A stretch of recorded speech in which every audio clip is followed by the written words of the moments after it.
Cholesterol is not the cause of heart attack and stroke. It is one of the biggest misconceptions in the history of medical science. Welcome to my YouTube channel on cholesterol and heart disease. I am Dr. Sanjay Kumar Shrestha. Cholesterol phobia has taken hold of our society, and it's time to unpack this misconception. For decades, we've been told that high cholesterol is the villain behind heart attacks and strokes, leading to a widespread panic. But here's the truth.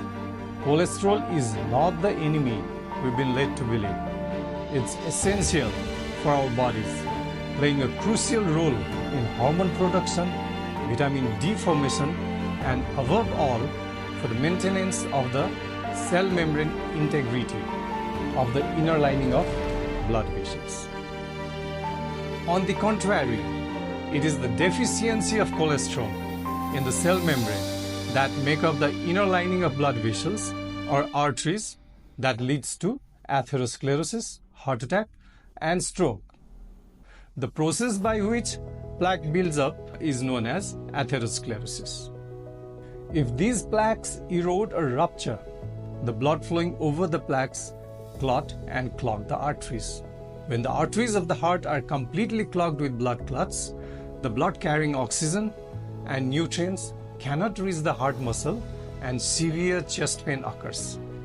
This is heart attack. If the clogged arteries are not opened up immediately, the heart muscle dies and the heart will remain weak for the rest of the life. Now, let me explain how these plaques build up inside the arteries. Picture this. Our body is made up of around 30 trillion cells, each surrounded by a complex membrane. This membrane is made up of phospholipids, a type of fat molecules. They are very fluid in nature and can easily break up, melt in heat, and solidify in cold.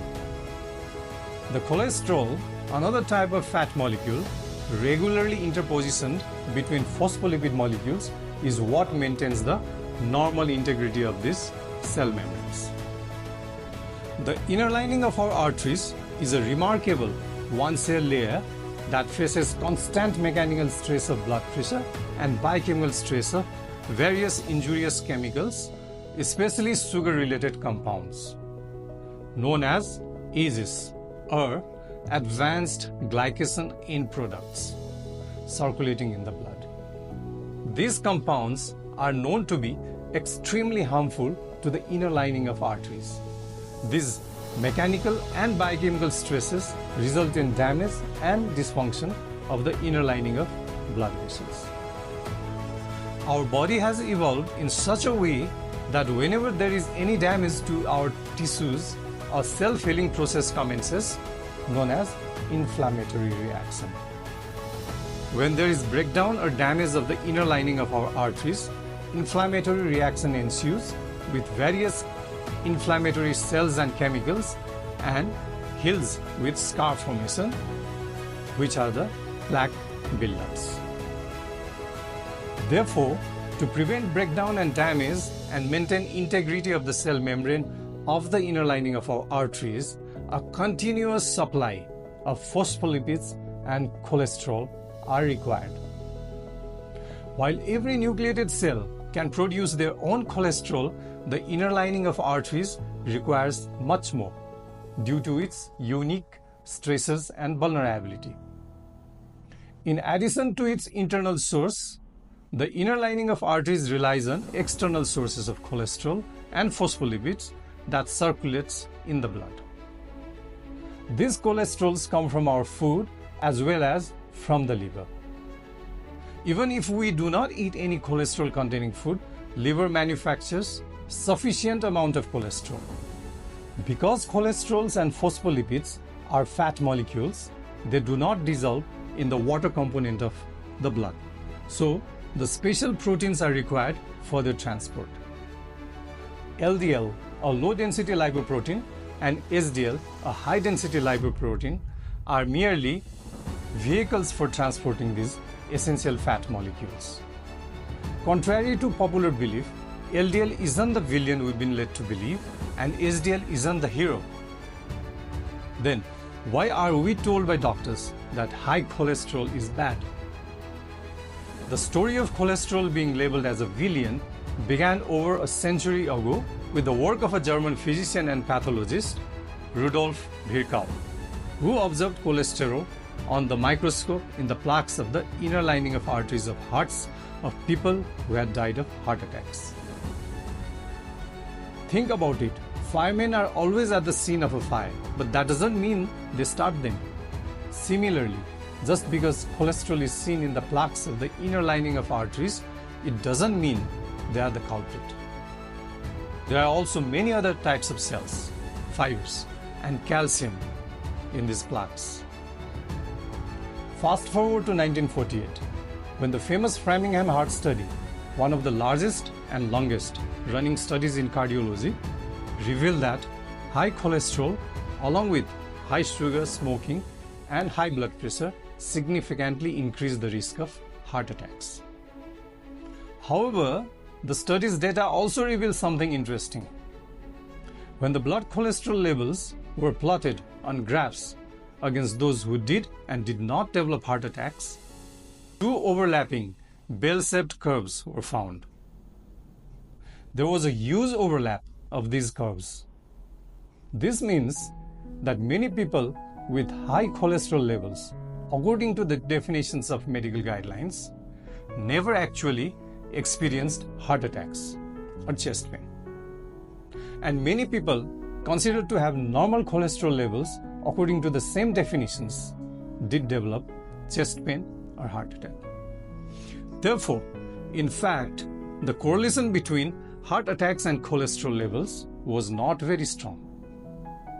The risk only became dramatically higher when cholesterol levels were around 300 mg per deciliter. This extreme elevation is usually seen in people with a genetic condition called familial hypercholesterolemia or FH. This condition is either genetically transmitted from parents to children or sometimes develops due to mutation related to certain genes. In these individuals, the cells lack sufficient LDL receptors on their membranes. These are the gateways through which cholesterol in the blood is taken up by the cells lining the blood vessels where it is needed for repair and maintenance of cell membrane integrity. When these LDL receptors are missing or insufficient, cholesterol cannot enter the cells and remains in the bloodstream, leading to extremely high levels of cholesterol seen in lab reports. But here's the irony. While cholesterol builds up in the blood, the cells, especially those lining the inner walls of arteries, end up with too little cholesterol. Without enough cholesterol to maintain the strength and structure of cell membranes, they break down. That triggers inflammation and eventually leads to plaque buildups, the real cause of heart attacks and strokes.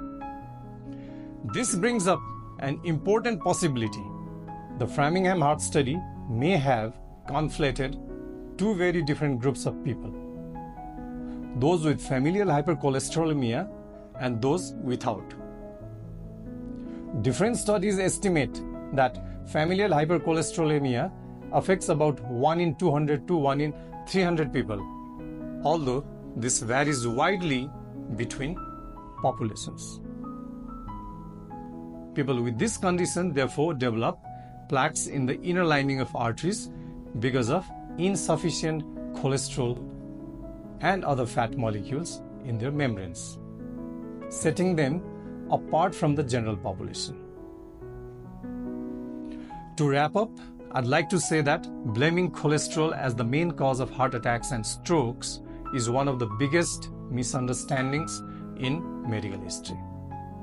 In reality, without enough cholesterol, especially in the cells lining our arteries, these membranes can't repair themselves from the wear and tear caused by biochemical and mechanical stress, leading to inflammatory reaction and healing by plaque formation.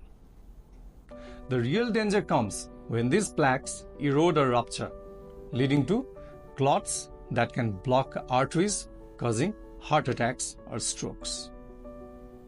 The famous Framingham Heart Study may have mixed together two different groups of people, those with a genetic condition called familial hypercholesterolemia and those without.